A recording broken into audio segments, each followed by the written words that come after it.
اللہ رب العزت فرماتے ہیں کل امرئ، ہر شخص عورت ہے یا مرد، بما ساتھ ما جو کسبہ اس نے کسب کیا، رہین گروی ہے، رہن ہے۔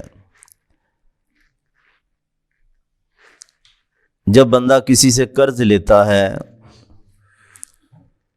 تو بطور ضمانت کوئی چیز وہ رہن رکھ لیتا ہے، گروی رکھ لیتا ہے کہ جب تو میرا قرض واپس کر دے گا تو اپنی چیز واپس لے لینا۔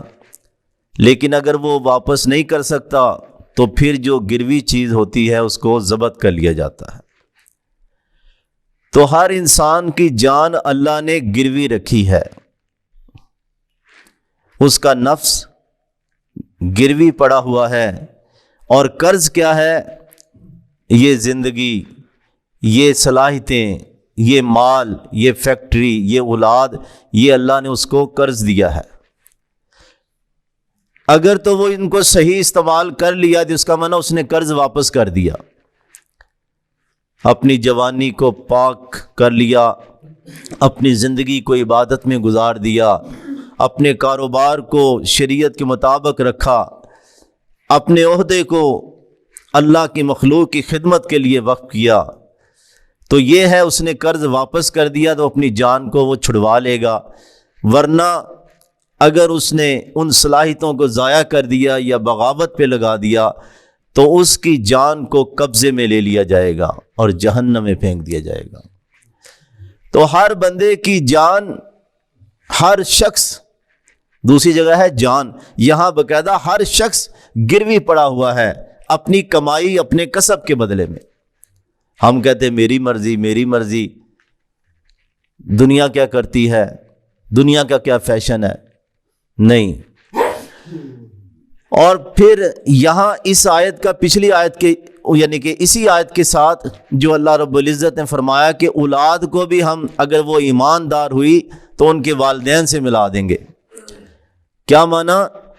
کہ ایمان ہوگا اولاد میں تو پھر ہے، ورنہ ہر اولاد ہو یا والدین ہو وہ ان کی جانیں گروی پڑی ہیں۔ ایسا نہیں ہوگا کہ اولاد بالکل ہی فارغ ہے کہ جی اس کا دادا بڑا نیک تھا، ولی اللہ تھا، تو اس کو چھوڑ دیا جائے گا۔ اللہ نے وہ بات بھی کلیئر کر دی۔ تھوڑی سی کنسیشن مل جائے گی کہ وہ نیچے والے درجے پہ ہے تو اللہ ان کو اوپر والے درجے میں لے جائے گا، لیکن جنت میں جانا ضروری ہے، یہ نہیں ان کا کسب ہونا صحیح ضروری ہے۔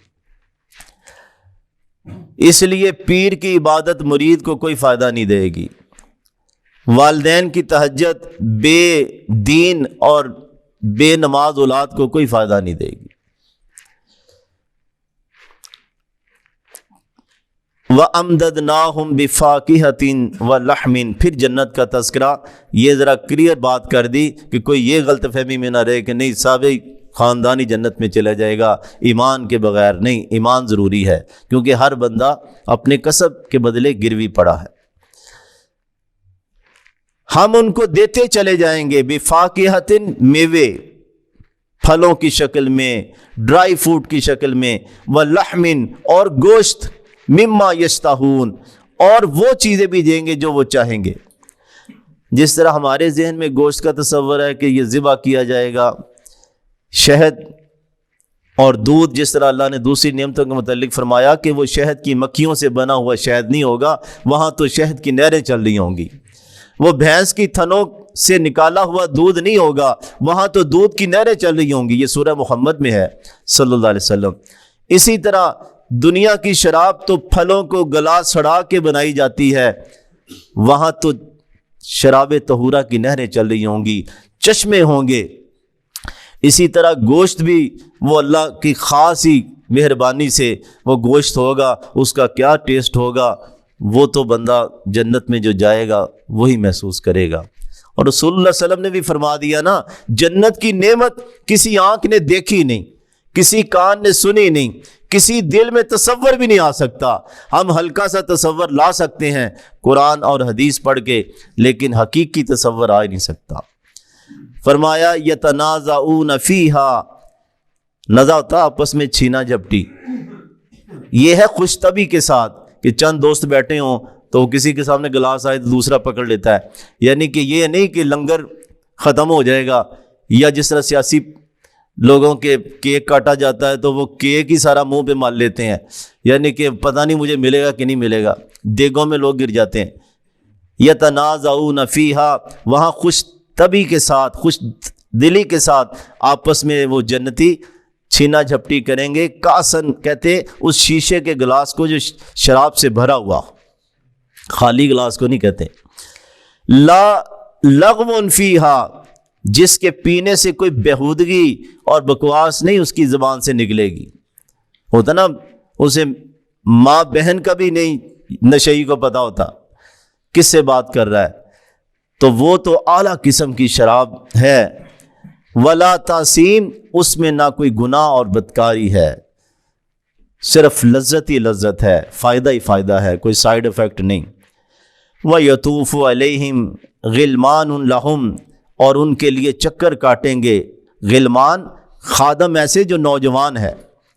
دیکھیں نا، خادم بزرگ بن جائے تو بندے کو حیا آتی ہے، یار اس کو کیا کام کہنا ہے، یہ تو اب بوڑھا ہو گیا ہے۔ تو وہاں جنتیوں کے جو خادم ہیں وہ بالکل نوجوان ہی رہیں گے۔ فرمایا اور ان کی خوبصورتی کا کیا عالم ہوگا۔ یطوف کا معنی کہ یہ نہیں کہ اٹھنا بیٹھنا مشکل ہے، چکر کاٹیں گے، بھاگ دوڑ کے خدمت کر رہے ہوں گے۔ خوبصورتی کا عالم، کأنہم لؤلؤ مکنون، گویا کہ موتی ہیں جو چھپا کے رکھے گئے، ڈبیا کے اندر بند کوئی موتی رکھا ہے، کوئی گرد و غبار نہیں پڑی، یا سیپ کے اندر وہ موتی پڑا ہے۔ سورہ دہر میں ہے لؤلؤا منثورا، ایسے ہے کہ موتی بکھیر دیے گئے ہیں۔ اور جب نوکروں اور خادموں کا حسن کا یہ عالم ہوگا جن کو اللہ موتی کہہ رہا ہے، تو اہل جنت کی اپنی خوبصورتی اور ان کی بیویوں کی خوبصورتی کیا ہوگی۔ اللہ سمجھنے عمل کی توفیق عطا فرمائے۔